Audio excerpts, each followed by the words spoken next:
puissant Père, Seigneur, ce soir, je viens bénir ton nom, le célébrer, le lever et le magnifier. Parce que, éternel mon Dieu, tu as trouvé bon que nous puissions nous retrouver ici pour entendre de toi. Et tu nous as accordé le privilège encore ce jour de pouvoir t'adorer. Éternel mon Dieu, c'est un avantage énorme et un énorme privilège de savoir que tu es Dieu et que tu es notre Créateur. C'est seulement par ta grâce que nous pouvons en être conscients aujourd'hui. Et c'est la raison pour laquelle nous te rendons gloire et honneur. C'est la raison, éternel mon Dieu, pour laquelle nous reconnaissons ton immense amour et ta grâce envers nous. C'est que tu as accordé ton Fils Jésus à la croix, afin que nous puissions te connaître et que nous puissions hériter l'éternité avec toi. C'est pourquoi à cette heure, Seigneur, ton peuple est devant toi pour recevoir de toi conseil et sagesse. Dans ce moment de ténèbres, Seigneur, nous voulons préserver ta lumière en nous. Dans ce moment éternel, mon Dieu, d'épreuve, nous voulons te rester fidèles. Nous voulons rester attachés à tes voies afin que nous puissions voir ta promesse. Seigneur, ce soir, je te demande que ton Saint-Esprit saisisse nos cœurs et nous administre ton précieux conseil pour que lorsque le Messie vient, qu'il trouve ici à Village une église bien disposée. C'est dans le puissant nom de Jésus que je te prie et que je te recommande cette réunion. Amen. Alléluia. Donc, hier ici, nous avons parlé de choses importantes que je vais rapidement résumer. Tu n'as pas le temps devant moi. Je sais que tu mets ça sur leur matériel, non pas l'entrée de la pièce. Nous avons parlé de choses importantes ici que nous allons rapidement résumer. Dans le livre qui était notre passage de base hier, c'était le livre de 2 Rois chapitres 21 et 22. Peut-être qu'il y a des gens qui n'étaient pas là, mais c'était le chapitre 22, où la Bible nous a clairement fait savoir qu'il est arrivé un moment en Juda. Alléluia. Il est arrivé un moment en Juda où le peuple du Seigneur a eu un autre roi. Nous parlions de l'histoire du roi Josias. Mais si vous allez au verset 21, vous allez voir qu'avant lui, c'était le roi Manassé. Et Manassé était un roi impieux. Ça veut dire que c'était une dispensation d'impiété. Alléluia. Une dispensation là où il n'y avait pas la crainte de Dieu. Mais ce que le Seigneur a fait, c'est que le Seigneur a suscité maintenant un nouveau roi. Alléluia. Le Seigneur a maintenant suscité un nouveau roi.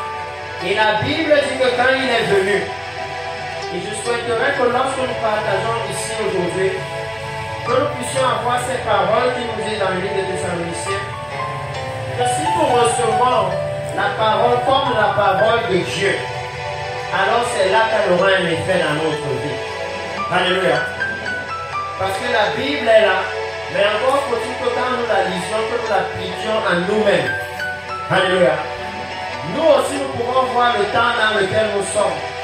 Nous pouvons voir qu'actuellement, dans le monde et dans l'Église même, il y a une dispensation de l'impiété. Si vous regardez les informations, les hommes s'entretuent. Les femmes défilent aux États-Unis pour qu'on leur donne le droit d'avorter. Ils défilent dans plusieurs nations pour qu'on leur donne le droit d'être homosexuels. Alléluia.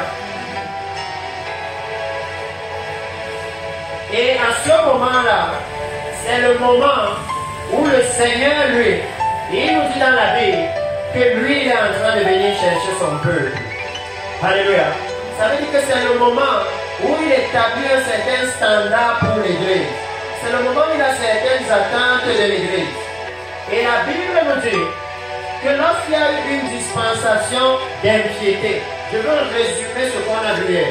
Parce que hier, nous avons vu qu'ils sont arrivés jusqu'au niveau où ils ont trouvé le livre de la loi. Ça veut dire jusqu'au niveau où le Seigneur a révélé sa parole. Alléluia. Ça veut dire que dans la dispensation de Manassé, au temps de Manassé, au temps de l'apostasie, au temps là où il y avait l'abandon de la foi, là où il n'adorait plus l'Éternel comme il fallait. Alléluia.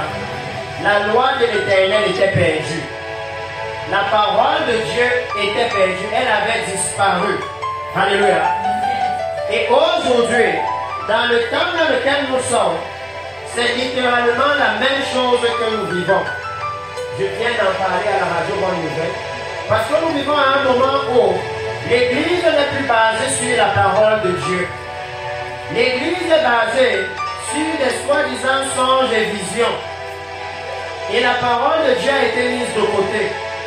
Et hier ici, nous avons vu que une fois que nous abandonnons la parole de Dieu, nous avons abandonné Dieu. Parce que c'est clair dans la Bible. Au commencement, était la parole de Dieu. Et la parole de Dieu était avec Dieu. Et elle était Dieu. Alléluia. Ça veut dire qu'une fois que l'Église oublie la parole de Dieu, commence à se diriger sur la base d'autres choses, l'Église là n'est plus avec Dieu. Nous avons vu cela hier. Et nous avons vu s'il y a des points que nous devons prendre dans le contexte où le Seigneur demande la restauration de l'Église. Alléluia. C'est que le Seigneur demande dans l'Église un nouveau leadership. Alléluia. Parce que vous voyez que pour que la réparation commence dans le temple de l'Éternel, il fallait un nouveau leadership. Il fallait un Josias. Alléluia. Et il demande que le nouveau leadership dans l'Église, le nouveau leadership dans la nation, et vous devez savoir qu'aux yeux de Dieu, pas aux yeux des habitants de village, pas aux yeux des habitants de Douala, alléluia, vous êtes le leadership de la nation. Parce que c'est écrit dans vos vies, vous serez la tête et non la tête. Donc vous êtes censé être le leadership. C'est écrit dans vos vies, vous êtes la lumière du monde. Et que quand une lampe est allumée, on la met en haut.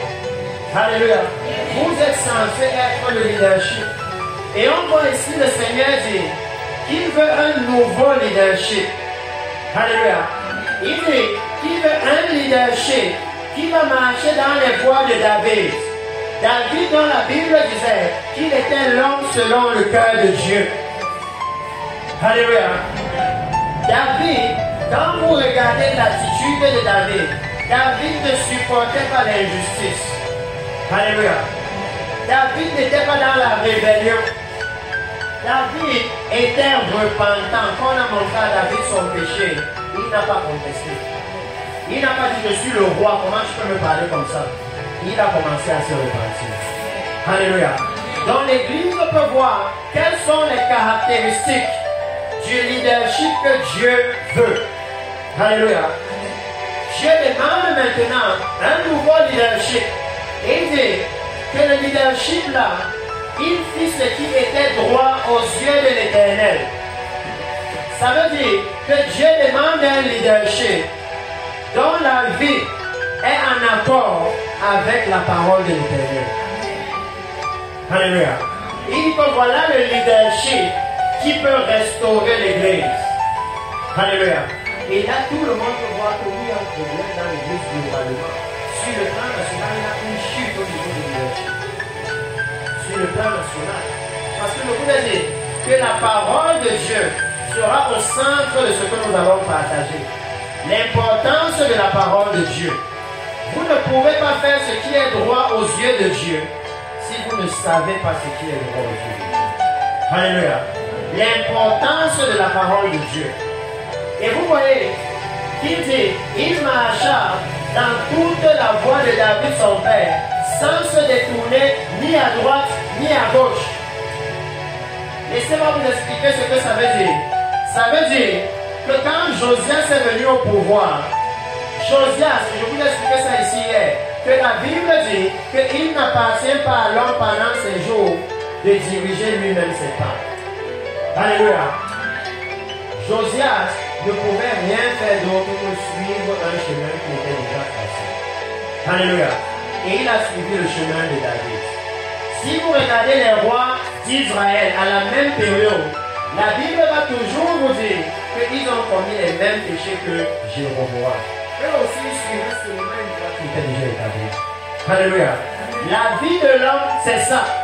Où vous allez suivre la voie de Dieu, où vous allez suivre la voie de l'ennemi. Que Satan ne vous trompe pas. Que non, va toi-même, tu vas créer ta propre voie. C'est un mensonge. Alléluia. Parce que Dieu a déjà établi les choses. C'est où vous allez dans le royaume éternel de Dieu, où vous allez en enfer. Il n'y a pas une autre voie. Il n'y a pas ta propre voie dedans. Alléluia. Et c'est ce que la Bible nous montre ici. Et la Bible nous dit que lorsqu'il y avait dans ce leadership, un leadership juste, un leadership saint, un leadership qui craignait Dieu, un leadership repentant. Alléluia. Maintenant, le Seigneur a suscité, le Seigneur a mis dans son cœur la nécessité, alléluia, de restaurer la maison de l'Éternel. La nécessité. Je suis en train de dire que hier ici, le message qu'il y avait sur ce que je disais, c'était que quand vous voyez, si vous-même vous réalisez que je vois tellement de péchés autour de moi, et ça ne me gêne pas, je trouve que c'est normal, c'est que vous-même vous êtes dans le péché. Alléluia. Jamais vous ne pouvez arriver dans un garage noir, sale, avec ton habit, je ne sais pas, du 31 décembre, le plus blanc que tu n'as jamais porté, et tu n'as pas peur de t'asseoir quelque part. Parce que tu sais que tu vas prendre une tâche n'importe où, tu vas salir ton habit. La seule chose qui fait que tu ne te soucies pas de l'état de ton habit, c'est que tu sais que c'est déjà ça. On va laver ça. D'abord, c'était déjà ça. Mais si ton habit vient de sortir du pressing, non, avant de t'asseoir, tu vas d'abord demander qu'on le suit.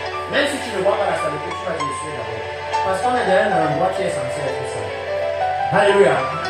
Il dit que si nous comprenons ces choses physiquement, il n'y a pas de raison que spirituellement on ne comprenne pas. Que la seule raison pour laquelle l'Église peut voir le péché et être tranquille, c'est que l'Église elle-même est dans le péché. C'est que l'Église est dans le péché. Parce que quand vous cherchez la sainteté, quand vous cherchez la justice, vous êtes obligé de gémir sous le péché. Quand vous allez sortir là, vous êtes obligé de vous dire, mais Seigneur, comment maintenant, même pour avoir un travail, je suis qualifié, mais je ne vais pas corrompre. Comment on est arrivé là? La seule raison qui fait que l'Église est tranquille, c'est que l'Église elle-même est corrompue. L'Église est même pour moi-même de corrompre ici. Il ne faut pas que je parle pour les autres. Alléluia. Et c'est la raison pour laquelle, à cette heure-ci, l'Église n'a pas la puissance de condamner le péché. L'Église n'a pas la puissance de se lever pour restaurer la maison du Seigneur. Parce que quand la maison du Seigneur est restaurée, alléluia, dans le livre d'Exode chapitre 40, ou dans le livre des rois, la gloire de Dieu descend. Et quand la gloire de Dieu descend, il dit, vous serez sanctifiés par ma présence. Ça veut dire que la sainteté s'installe. Donc l'Église qui est dans le péché, et qui a déjà pris goût au péché, n'a pas intérêt à ce que Dieu vous dise. Parce que la sainteté va venir et la corruption doit finir. Alléluia. La corruption doit s'arrêter une fois que le Seigneur vient. Et hier, nous avons vu que lorsqu'ils ont engagé ces travaux, je profite pour résumer et pour entrer dans certains détails, parce que je voulais avancer, mais je me suis dit, il ne faut pas courir. Parce que j'ai réalisé que le message s'adressait à cette église en particulier. Alléluia. Que le message s'adressait à cette église en particulier. Que le Seigneur est en train de dire que nous devons renouveler le leadership. Et suivez-moi très bien. Renouveler le leadership, ça ne veut pas dire aller chercher de nouveaux leaders. Non. Alléluia. Ça veut lui faire comme le Seigneur a dit à Jérémie. Quand le Seigneur a dit à Jérémie, demande à Israël que est-ce qu'avec la même boue, alléluia, je ne peux pas faire un vase nouveau. Il dit on n'a pas besoin de changer le matériel, juste de faire un meilleur vase. Alléluia. Que le Seigneur est en train de dire que si l'église ici, que parce que le Seigneur veut que l'église ici restaure l'adoration à village. Alléluia. Il dit que numéro 1, il faut la restauration du leadership. Alléluia. Et il dit que que lorsque maintenant le roi, le nouveau roi est venu, il dit qu'il a parlé au souverain sacrificateur. Le nouveau leadership a maintenant, regardez, c'est le nouveau leadership qui a réveillé la prêtrise. C'est lui qui a maintenant dit au sacrificateur que mais il faut restaurer la maison de l'Éternel. La maison de l'Éternel ne peut pas rester comme ça. Alléluia. Il faut un nouveau leadership. Et il a parlé au sacrificateur. Et il lui a dit d'aller prendre tout le trésor, qu'il amasse l'argent qui a été apporté dans la maison de l'Éternel. Et que ceux qui ont la garde du seuil ont recueilli du peuple. On remettra cet argent entre les mains de ceux qui sont chargés de faire exécuter l'ouvrage dans la maison de l'Éternel. Et ils emploieront pour ceux qui travaillent aux réparations de la maison de l'Éternel. Alléluia. Nous avons vu clairement que le Seigneur était en train de dire qu'à l'heure où nous parlons, les cieux sont disposés à soutenir, à pourvoir pour ceux qui veulent restaurer sa maison. Alléluia. Les cieux sont disposés. Ça veut dire que le Seigneur dit que fais-leur savoir que je sais qu'ils ont des besoins pour faire ce travail. Ils ont par exemple besoin de la puissance du Saint-Esprit. Alléluia. Ils ont besoin de la puissance du Saint-Esprit. C'est lui qui va les aider à convaincre le village de péché, de justice et de jugement. Alléluia. Ils ont besoin de ma faveur pour que les gens les écoutent et que les gens reçoivent le message. Parce que je suis en train de leur dire de se sanctifier encore plus. Au moment où là dehors, personne ne veut de la sainteté. Ça veut dire que quand ils vont venir vers les gens, on va les trouver bizarres. On va trouver que votre habillement est démodé. Si ce n'est pas la faveur de Dieu, comment ils vont alors accepter de causer avec? Alléluia. Parce que la fille là, elle est là au carrefour, elle est en mini-jupe. Et elle trouve qu'elle est sexy, elle a la montre. Et quand tu viens avec tout le corps couvert, et tu dis que tu veux l'amener au Jésus là. Et quand tu lui prêches l'évangile, elle commence à comprendre que je dois enlever le numéro de Paul de mon téléphone. Je dois enlever le numéro d'Armand. Je dois enlever le numéro de Jacob. Et chaque fois qu'elle voit qu'un numéro qu'elle doit enlever, c'est 5 000 qui part, c'est 2 000 qui part, c'est 3 000 qui part. Un niveau, tu lui dis que ma soeur, même si juste à midi, tu n'as pas encore mangé, ne le pique plus, c'est le péché. Elle dit, hey, comment elle va accepter de l'écouter? Si ce n'est pas le Saint-Esprit qui fait. Alléluia. Comment elle va accepter? Il a besoin de l'aide du Seigneur. Il a besoin du soutien du Seigneur. Et le Seigneur dit que non, dis-leur que tout le trésor de ma maison est disponible. Alléluia. Pour ceux qui veulent restaurer mon temple. Alléluia. Et c'est très important.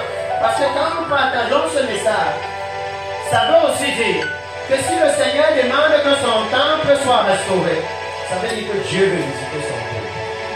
Alléluia. C'est très profond quand on partage quelque chose comme ça. C'est pourquoi je disais que chaque fois que le Seigneur voit réellement quelqu'un parler à l'église, le message est toujours plus profond que ce qu'on croit. Donc il dit, pour les charpentiers, les manœuvres, les maçons, pour les achats de bois et de pierres de taille nécessaires aux réparations de la maison de l'Éternel. Alléluia. Et juste pour aider l'église, parce que je n'ai pas le temps d'entrer là, le bois et les pierres de taille dont on parle ici. Alléluia. C'est vous. Ce sont les hommes que vous avez. Si vous voulez, dans le livre de Pierre par exemple, il dit que nous sommes les pierres vivantes qui forment la maison de l'Éternel. Alléluia. Dans le livre d'Exode, il va dire à Moïse que va me prendre le bois. Alléluia. Et tu vas construire le tabernacle avec le bois là. Mais maintenant, parce que le bois, vous savez, si vous laissez le bois là, et il pleut dessus, tout et tout ça pourrit. Alléluia. Parce que le bois, c'est périssable. Alléluia. Le bois se détruit. Le bois est corruptible. Alléluia. Il va maintenant dire à Moïse, suivez-moi très bien, que quand tu vas prendre le bois là, tu vas peindre ça, tu vas recouvrir ça d'or pur. Alléluia. Quel est le rôle de l'or pur quand on recouvre le bois? C'est que maintenant, s'il pleut, que l'eau n'arrive pas jusqu'au niveau du bois. Alléluia. C'était un message de l'Église. Il dit que de la même façon que le bois est périssable, l'homme est corruptible. De la même façon que le bois pourrit, l'homme aussi pourrit. La moralité de l'homme pourrit. C'est ce qu'on a dehors. L'immoralité sexuelle, la convoitise, le mensonge, les avortements. Mais il dit que pour vous, quand vous êtes recouvert de ce qui a plus de valeur que l'or, alléluia, alors vous devenez impérissable. Il dit que quand l'Église est recouverte du sang précieux de Jésus, alors l'Église devient impérissable. Alléluia. C'était un message pour l'Église. Que le bois à utiliser pour le temps doit être recouvert, doit être revêtu. Moi, par le passé, j'ai travaillé dans une entreprise qui fabrique et commercialise la peinture. Et on nous a appris que la peinture a plusieurs rôles, parmi lesquels la beauté, l'embellissement. Alléluia. Et numéro 2, la protection. Alléluia. Donc il dit que si vous devez recouvrir le bois de l'or pur, et vous savez, parce que quand on bâtissait le tabernacle, c'était l'or pur. Alléluia. Et que l'or pur là devait embellir le bois. L'or pur là devait protéger le bois. Alléluia. Il dit que de la même façon pour l'Église, si l'Église décide de se recouvrir, comme on dit dans le livre de Romains chapitre 13, que vous savez à quelle heure nous sommes, abandonnez le péché, mais recouvrez-vous maintenant de Christ. Que si l'Église aussi décide de se recouvrir du sang précieux de Jésus, alors le sang de Jésus va embellir l'Église et va protéger l'Église contre la pourriture, le déclin moral de ce monde. Alléluia. Il dit que c'est le moment où si nous voulons restaurer la maison du Seigneur, nous devons aller chercher les pierres vivantes dont il parle dans le livre de 1 Pierre. Alléluia. Les pierres vivantes choisies et précieuses devant Dieu, mais rejetées par les hommes. Oh oui, c'est pourquoi je suis venu vous le dire. Que quand vous allez arriver, et que vous allez voir comment vous êtes couverts, elle est comme une maman. On vous rejette. Alléluia. Mais il faut c'est au moment où le monde vous vomit que le Seigneur vous grâce. Regardez dans la Bible l'histoire de l'aveugle né. L'aveugle né, le Seigneur vient et il ouvre ses yeux. Rien que ça, c'est l'évangile. Que avant nous étions aveugles. Et maintenant nous voyons. Et quand l'aveugle né a commencé à voir, il a réalisé que même vous les pharisiens, vous ne connaissez pas Dieu. Parce qu'il a commencé à leur enseigner que nous savons que Dieu n'existe pas les pécheurs. Et ils lui ont dit que même toi tu veux nous enseigner. Que quand ses yeux se sont ouverts, il pouvait dire aux autres ce que la parole de Dieu dit. Alléluia. Il pouvait témoigner de Jésus. Mais regardez, à quel moment, à quel moment Jésus revient vers lui? C'est quand les pharisiens ont fini leur fou, le c'est là où Jésus revient vers lui. Est-ce que maintenant tu crois au Fils de Dieu? Alléluia. Si quelqu'un a lu cette histoire dans l'Église, alors la question doit être posée. Que est-ce que la raison pour laquelle le Seigneur ne marche pas avec l'Église, c'est que l'Église veut tellement faire ami-ami avec le monde. L'Église, les pasteurs souvent, ils aiment la communion des pasteurs. Même si là-bas il y a le péché, on veut être dedans. Même si là-bas il y a l'immoralité sexuelle, on veut être dedans.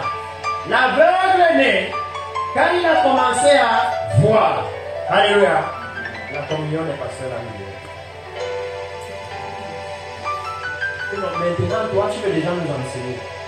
Toi qui étais aveugle, quand il était aveugle, il n'y avait pas de problème. Il était mandé, il n'y avait pas de problème. Mais à partir du moment où il voit, On lui dit, viens ici, explique-nous comment à partir de maintenant tu vois. Explique-nous vraiment ce qui s'est passé. Et quand il dit non, c'est l'homme qu'on appelle Jésus. J'ai rencontré Jésus. On lui dit non, ce n'est pas possible. Dans l'église aujourd'hui, c'est comme ça.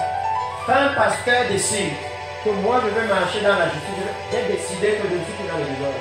Je ne vends plus lui, je ne vends plus l'eau. On dit, tu crois que tu es un peu de Dieu.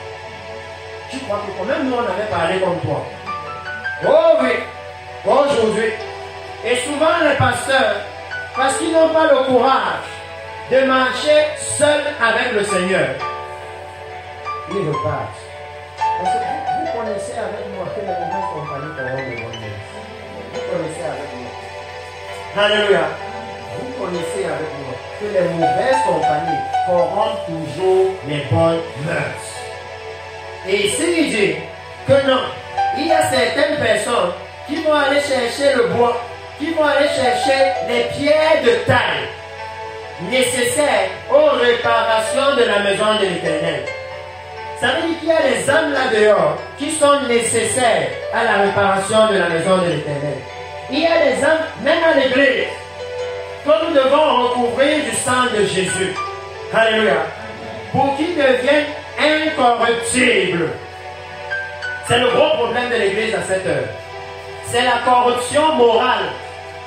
Le moment où je vois un pasteur faire quelque chose, je sais que c'est le péché. Mais parce qu'il y a une église de 500 personnes, moi aussi je commence à faire comme ça. Alléluia.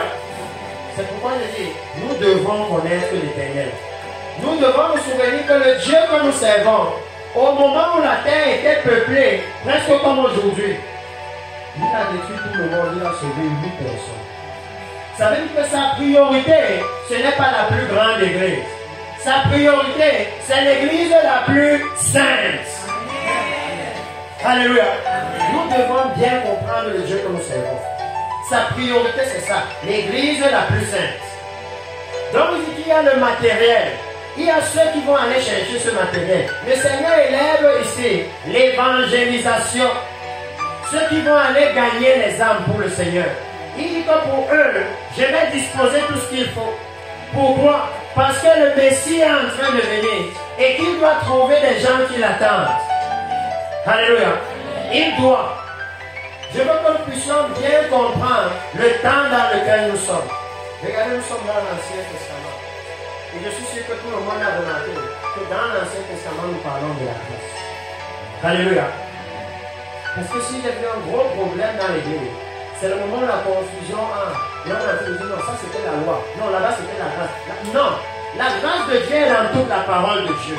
Et la loi de Dieu est dans toute la parole de Dieu. Même quand vous êtes sous la grâce, il y a des choses que vous ne devez pas faire. Est-ce que c'est une loi? Ou alors la complication pour l'église? Il n'y a pas de complication. Alléluia. Il n'y a rien de compliqué dedans. Et vous voyez que hier nous avons encore vu, alléluia, que le Seigneur a élevé la caractéristique principale de ce leadership. Alléluia. Le Seigneur demande un nouveau leadership à l'église. Et il dit que la caractéristique principale de ce nouveau leadership s'appelle la probité. Alléluia. La probité. Quand je vois l'église ici, je sais qu'il y a beaucoup qui veulent servir le Seigneur. Alléluia. S'il vous plaît, prenez seulement l'évangile tel que vous le recevez et allez le donner comme vous le recevez. Pour enlever le péché dans la vie de Christ. Alléluia. Il dit, mais on ne leur demandera pas de compte pour l'argent remis entre leurs mains, car ils agissent avec probité. Ça veut dire qu'ils avaient un témoignage. Pourquoi on n'allait pas leur demander de compte? Parce qu'il dit que même si vous venez à 10 heures, ils sont dans la sainteté. À midi, ils sont dans la sainteté. À minuit, ils sont toujours dans la justice. À 1 heure du matin, ils sont toujours dans la voiture. Il dit parce qu'ils agissent avec probité. Leur témoignage est clair. Alléluia. Et ce soir, je veux que nous commencions par voir c'est quoi la probité. Je ne veux pas qu'on prenne ça à la légère. Parce qu'à l'heure où nous sommes, la probité a disparu de l'église. Alléluia. C'est comme si le roi dit que j'attendais les serviteurs qui servent avec probité pour enclencher les travaux de mon temple. Alléluia. Que s'il faut restaurer l'église, ce n'est pas que le Seigneur ne veut pas. Le Seigneur veut. Alléluia. Mais il dit, mais où sont les serviteurs qui vont me servir avec probité? Parce que les autres, vous connaissez. Comment dans l'église, souvent on dit que oh, le chef de telle congrégation a détourné l'argent. Vous connaissez. Il n'y a pas la probité. Comment dans l'église, parce qu'on devient le roi, il établit les taxes, les sacrifices. Et il dit non, ça doit être plus que ton offrande. Parfois, il taxe même le taux, ça doit être 25% de plus que ton offrande. Oh oui, et l'offrande doit déjà être 50% de plus que la dîme. Tout est bien calibré. Il n'y a pas la probité dans l'église. C'est pourquoi, si vous avez suivi le message comme moyen, le Seigneur nous demande la probité. Alléluia. Il dit que je veux restaurer ma maison. Mais où sont les serviteurs qui vont me servir avec probité? Il y a une chose que j'aime dans la parole de Dieu. En fait, je peux souvent dire ça aux gens. Que l'une des raisons qui m'a vraiment poussé à vouloir servir Dieu, c'est que j'ai réalisé que Dieu est extrêmement sage. Et que c'est impossible d'échapper aux jugements. Quand vous-même vous lisez la Bible, vous-même vous voyez que la Bible est pour vous. Vous n'avez pas besoin d'effort. Vous-même vous avez quelque part là où vous lisez, vous voyez que, non, ici, je ne peux plus faire comme si depuis je ne voyais pas la partie, si c'est clair, c'est moi qui dis. C'est tellement clair. Parce que le Seigneur est en train de dire que la raison pour laquelle sa maison n'est pas restaurée, depuis 2014, qu'il a dit qu'il veut restaurer la maison. Alléluia. C'est qu'il n'y a pas de probité dans l'église. Alléluia. Et parce que la radio demandait, mais quel est le problème? Pourquoi il n'y a pas la repentance? Pourquoi même les gens doivent se repentir? Parce que l'église ne sait même plus pourquoi il faut se repentir. C'est parce que la probité a disparu. Et comment on définit la probité? Il dit que la probité c'est un état. C'est une caractéristique, ça veut dire un comportement, une aptitude que tu as, une manière d'être de quelqu'un qui est bon, qui est honnête. Alléluia. C'est une disposition d'esprit. Alléluia. Si vous et moi on comprend ça, on va se souvenir que le Seigneur dit dans le livre de Luc, dans la parabole des terrains, lorsqu'il parle du semeur, il dit que le quatrième type de terrain, c'est ceux qui ont le cœur honnête et bon. Voilà ceux qui ont la cœur. Et il dit que c'est eux qui portent les fruits. Alléluia. C'est eux. Donc il est en train de dire ici qu'il avait besoin de personnes qui ont cette disposition-là, la bonté et l'honnêteté. Alléluia. Il avait besoin de personnes que leur mérite, ce qu'on apprécie chez eux, ce qu'on reconnaît chez eux, c'est leur bonté et leur honnêteté. À quel moment le Seigneur demande ça à l'église? Au moment où on connaît les pasteurs comme des voyous et des escrocs. Oh oui. Au moment où c'est un pasteur qui va vous dire que j'ai donné mon argent à tel pasteur de ma mère. Un pasteur qui va vous dire ça d'un autre pasteur. Il dit qu'à ce moment-là, c'est là où Dieu demande la probité. Où il demande d'être honnête. Au moment où dans l'église on vend les miracles, on vend l'huile, l'eau. Alléluia. Au moment où on est en train de faire des escroqueries dans l'église, c'est le moment où le Seigneur dit que lui demande la bonté et l'honnêteté. Il demande la probité à l'église. Alléluia. Il dit que la probité, c'est la droiture, c'est la bonne foi. Parce que nous devons savoir ça, et comme ça nous pouvons observer notre vie. Alléluia. Et si nous voyons que non, il n'y a pas la probité, alors on dit Seigneur, s'il te plaît, il dit que c'est ça, le réveil de la fête. C'est pourquoi c'est le réveil de la repentance. C'est le réveil de chaque jour. On regarde notre vêtement de noces et on voit s'il n'y a pas de taches. Alléluia. Et s'il y a les tâches, on enlève. Parce que même une femme qui va se marier, elle a déjà fait laver sa robe de mariage au pressing. S'il y a 2 jours, elle voit la tache de la sauce tomate dessus, elle va paniquer. Même si c'est une petite tache comme ça, que sa mère lui dit à personne ne va voir, elle va dire quoi? Tout le monde va voir ça, on va se moquer de moi. Même si on dit, mais personne ne voit ça, elle dit non, non, non, ce n'est pas possible. Alléluia. Ce n'est pas possible. Combien de fois le vêtement du Seigneur, la Bible dit que c'est le fin lin éclatant et pur, ça veut dire que ça brille. Si vous avez ça devant l'église ici, loin au carrefour là-bas, on sait que c'est elle. Voilà la fille de maman Maya, c'est elle là-bas. On connaît déjà son habillement. Alléluia. On sait la robe, là c'est sa robe. Il dit qu'on sait. Et c'est pourquoi il dit qu'il demande maintenant à l'église la probité. Alléluia. Une 3e définition de la probité. Et ça, c'est la plus choquante. Et pour moi, je prends simplement ça dans un dictionnaire. Je ne suis pas allé apprendre ni le grec, ni l'hébreu, ni quoi que ce soit. Pour nous, mon père, le prophète du Seigneur, il nous a dit non, prenez simplement le dictionnaire et aidez-le à comprendre. Si les brebis comprennent, elles vont se sentir. Alléluia. Parce qu'il dit que la probité, écoutez, c'est l'observation scrupuleuse des règles de la morale sociale, des devoirs imposés par la justice. N'importe qui a déjà lu la Bible sait que c'est ça que Dieu demande à son peuple. Et ce que Dieu a toujours demandé à son peuple, c'est qu'on observe sa parole. Alléluia. C'est ça qu'il appelle la probité. Que c'est l'observation des règles morales. Et quand vous voyez les règles que Dieu donne aux hommes, ce sont des règles morales. N'allez pas dans l'immoralité sexuelle, n'allez pas dans l'ivrognerie, n'allez pas dans le mensonge, n'allez pas dans la corruption. C'est la morale. Alléluia. Souvent, même à l'école primaire, il y a le cours de morale. Alléluia. Et c'est choquant qu'à l'école primaire, un professeur païen enseigne que non, le vol est mauvais. Et à l'église, vous trouvez un chrétien qui vole. Là où il n'y a pas la crainte de Dieu, on est en train de dire que le vol est mauvais. Et à l'église, souvent même au pupitre, vous trouvez qu'il y a les détournements.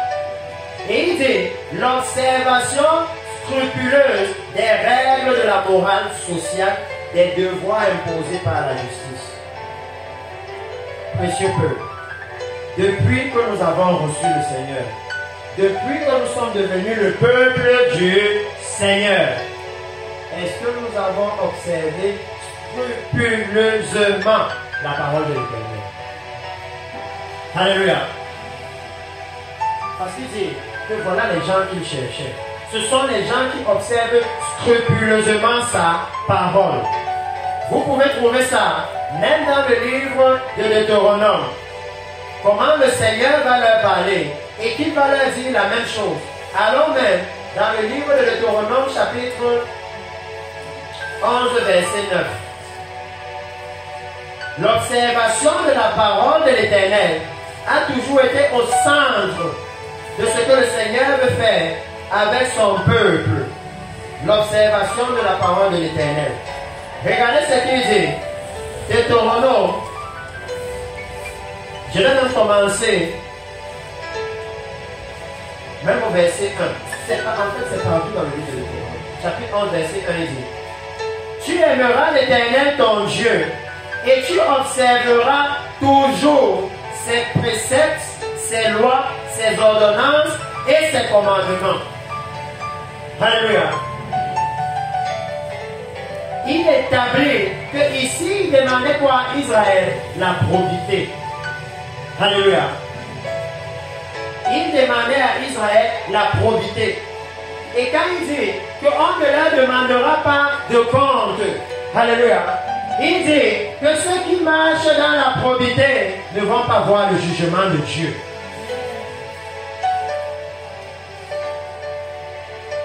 Ils ne vont pas voir le jugement de Dieu. On n'aura aucun compte à les demander.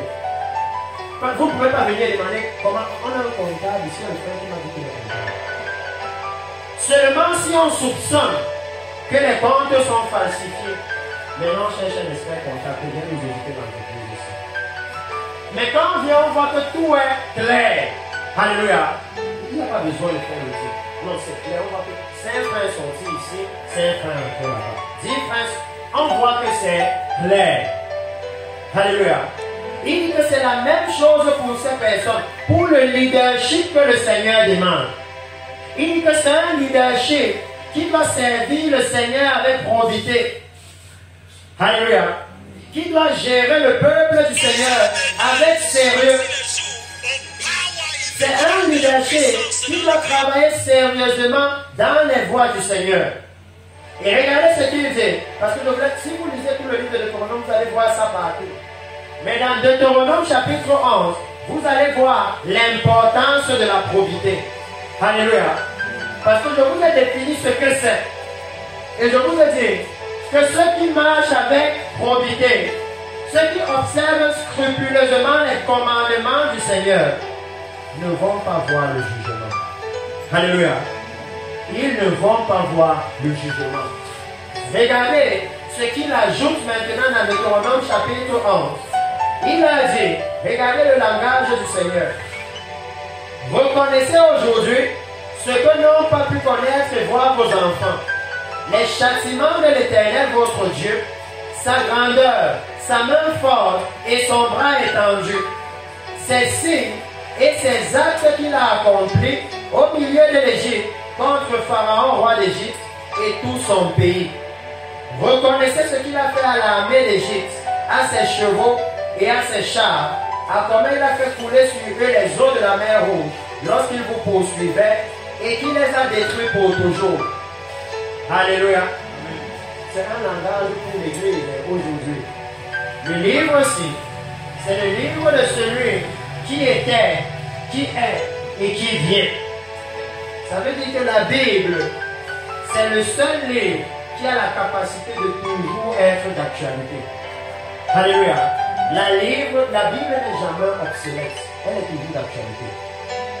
Parce qu'ici, il est en train de dire que maintenant, depuis quelque temps, il y a un prophète qui vous a envoyé quelqu'un. Et il est venu, il vous a montré les tremblements de terre, les inondations. Il vous a montré comment le Seigneur est en train de secouer la terre.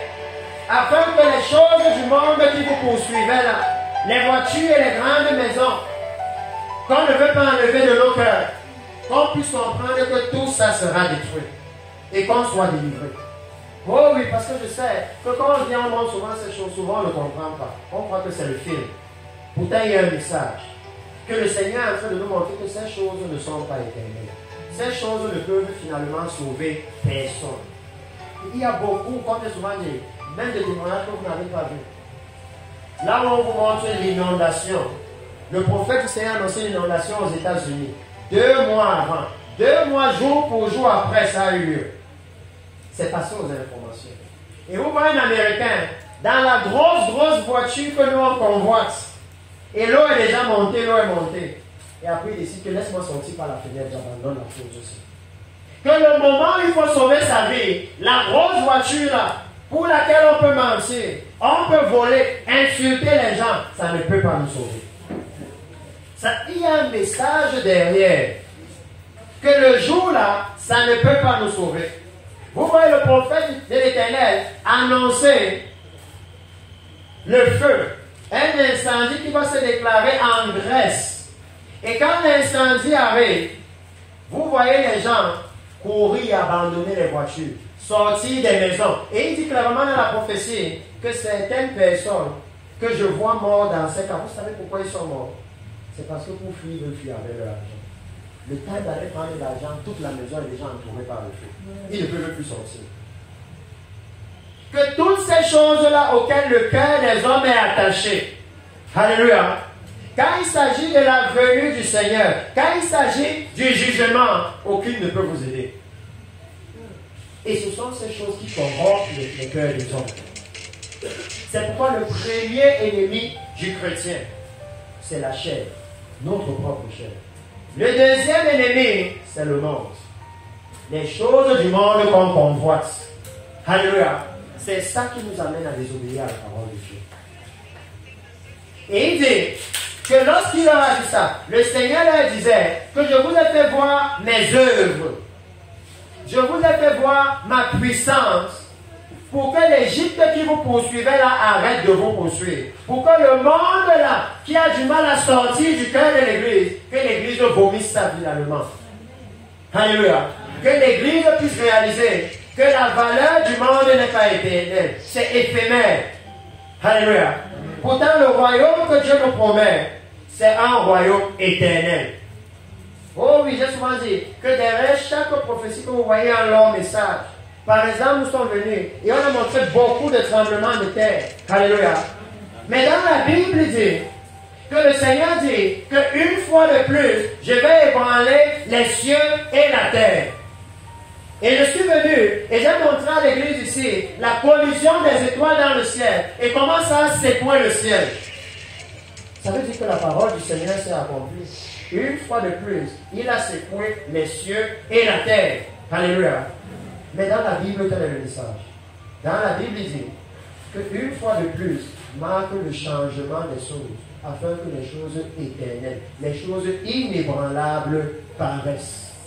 Alléluia. Qu'est-ce que ça veut dire? Ça veut dire qu'en secouant la terre, en détruisant les maisons, les voitures, toutes ces choses qui occupent nos cœurs, en secouant même le ciel, alléluia, il veut élever la valeur du royaume de Dieu dans nos cœurs. Que regardez, il y a un royaume qui est inébranlable. Là-bas, il n'y a pas de tremblement de terre. Là-bas, il n'y a pas d'inondation. Là-bas, il n'y a pas d'incendie. C'est là-bas que vous devez aller. Alléluia. Il veut dire au cœur que non, c'est ça que votre cœur doit désirer. C'est ça. Que les choses-ci, elles sont ébranlables, elles sont éphémères, elles sont corruptibles. C'est pour ça qu'elles corrompent les cœurs des hommes. Alléluia. Amen. Et il dit ici, je suis en train de vouloir bâtir la valeur de la probité. Qu'est-ce que la probité va amener dans l'église? Alléluia. Qu'est-ce que la probité va amener dans le leadership de l'église? Qu'est-ce que ça va amener? Et ici, vous voyez le Seigneur bâtir. Au début, il leur demande la probité. Il leur demande d'être droit, de respecter, de garder sa parole. Et vous le voyez maintenant dire que je ne vous demande pas de garder ma parole pour rien. Basé sur les signes, les miracles, les prodiges, ma puissance que vous avez vue. C'est sur la base de ça que je vous demande de garder ma parole. Alléluia. C'est sur la base de ça. Que si vous avez compris qu'à une parole, je peux détruire toute la terre, alors craignez mon nom. Ce n'est pas basé sur rien. Non. Alléluia. Il dit à Israël que vous avez vu ma puissance. Sur la base de la puissance là, observez mes commandements. Alléluia. Ça veut dire que la puissance que vous avez vue, l'autorité du Seigneur que vous avez vue, même ici, on vient au moment les paralytiques qui meurent, les aveugles qui voient. Il dit basé sur ça, vous devez pouvoir respecter les commandements du Seigneur. Non, cette chose, ce n'est pas un film. En fait, je dois vous dire que c'est sur la base de ça que vous serez jugés. C'est dans la Bible. Quand Capernaum a vu tellement de miracles, il leur a dit que, ok, à cause de ça, tu seras jugé plus sévèrement que Sodome. À cause de ça. Que Sodome et Gomorrhe, eux, ils n'ont pas vu de miracles, mais ils ont été jugés. Mais vous, les paralytiques ont marché, les aveugles ont vu, les sourds ont entendu, les muets ont parlé. Et malgré ça, vous ne croyez pas. Il dit que non, à cause de ça, tu seras jugé de façon pire que. C'est pourquoi je vous dis, l'évangile à ce moment, j'aime ça parce que c'est un évangile pratique, c'est palpable. On n'a pas besoin de vous parler des esprits de ceci que personne ne voit. Et qui ouvre la porte, ce qu'on appelle dans le monde, on appelle ça la boîte de Pandore dans l'église. Parce que dès qu'on commence à parler des esprits, tout le monde peut inventer son esprit. Et il n'y a plus de limites. Chacun, dès que ça commence dans l'église, tout le monde voit. Vous voyez même quelqu'un qui est dans l'église. Elle est arrivée hier, elle aussi elle voit déjà. Elle voit que la sœur a un esprit de sirène. Vous dites, waouh, c'est rapide comme ça. Dès qu'on ouvre ça, c'est la boîte de Pandore dans l'église. Tout le monde voit. Je vois que le frère qui est dans la chorale là, c'est lui qui doit m'épouser. Tout le monde, on commence à voir à gauche et à droite. C'est pourquoi il dit non. L'évangile du Seigneur, c'est basé sur des choses palpables, pratiques, que tout le monde peut toucher. Là-bas, il n'y a pas de confusion. Alléluia. Dans ce que je partage avec vous, il n'y a pas de confusion. Dieu nous demande de marcher dans la justice et la droiture à cause de sa puissance, des œuvres qu'on a vues. Alléluia. C'est aussi clair que ça. Et il dit dans la suite que vous avez vu, je vais prendre la partie du verset 5, ce qu'il a fait dans le désert jusqu'à votre arrivée en ce lieu. Ce qu'il a fait à Dathan et à Abiram. Je ne sais pas si tu as la prophétie là ici, comme tu as mis ça dans la Bible. Là où ce prophète, je ne sais pas si il y a montré ça depuis que le jour me lève. Dans la nation là où il est au Kenya, il s'est levé un jour et il a dit qu'il a demandé au Seigneur de fendre ce pays en deux.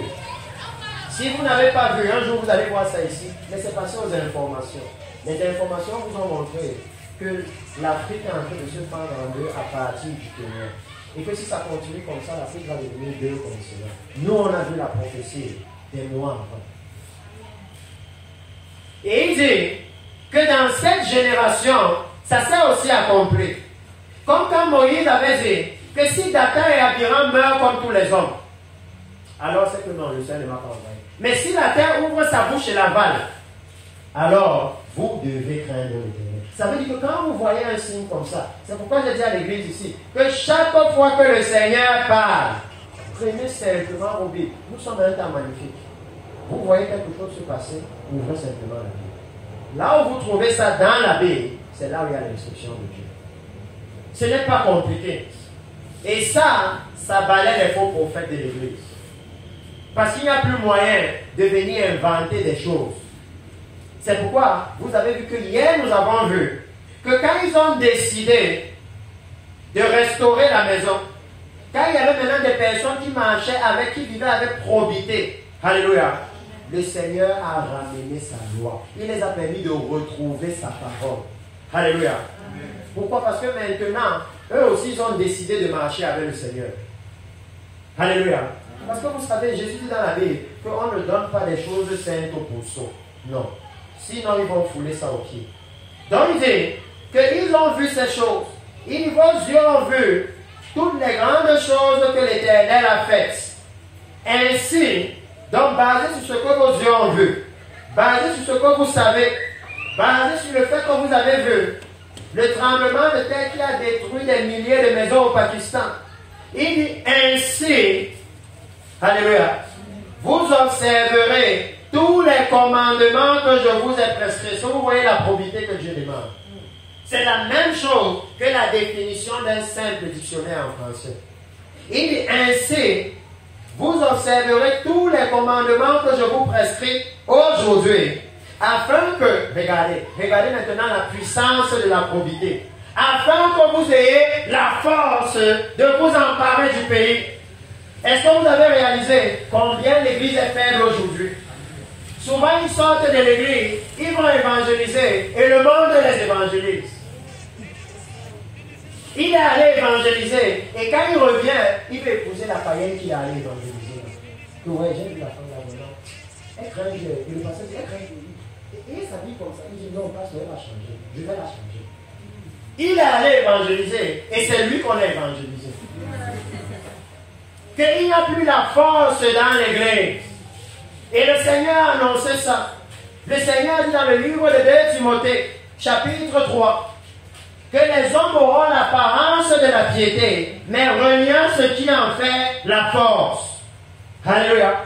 Est-ce que vous êtes en train de voir maintenant que la Bible vous dit clairement ce qui fait la force de la piété? Il dit c'est l'observation des commandements de l'Éternel. Alléluia. Que quand l'Église arrête d'observer les commandements de l'Éternel, parce que j'espère que l'Église ici est bien en train de prendre le message sous-jacent. Alléluia. Il y a un message sous-jacent pour l'Église ici, parce que j'ai réalisé que dans le message, c'est pour l'Église là. Que quand l'Église, alléluia, décide d'observer les commandements de l'Éternel, décide de mettre en pratique ce que l'Éternel a prescrit, alors il dit qu'ils ont la force de s'emparer du pays. Alléluia.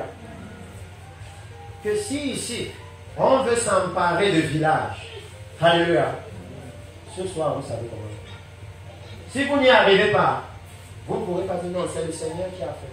C'est le diable, c'est Satan qui a fait. C'est l'esprit de ceci. Non, il dit c'est fini. À partir de ce soir, c'est fini. C'est clair dans la Bible. Alléluia.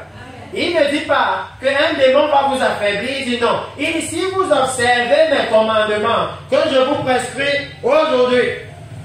Alléluia. Vous aurez la force. Vous aurez la capacité. Vous aurez l'onction. Alléluia. Parce que je dis à l'église, c'est dans la Bible. Il dit l'onction, ça ne s'achète pas. Il dit que tu as aimé la justice et tu as haï l'iniquité. C'est pourquoi ton Dieu t'a. Que c'est basé sur la probité, basé sur la justice, basé sur la droiture. Que Dieu vous ouvre.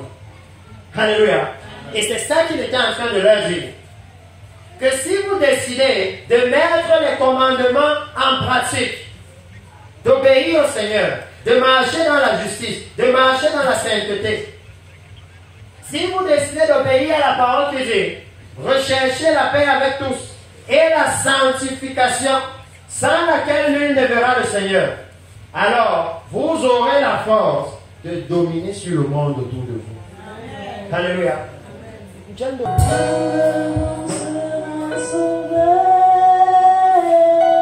Le Cameroun sera sauvé et le Saint-Esprit descendra. Le Cameroun sera sauvé. Si toi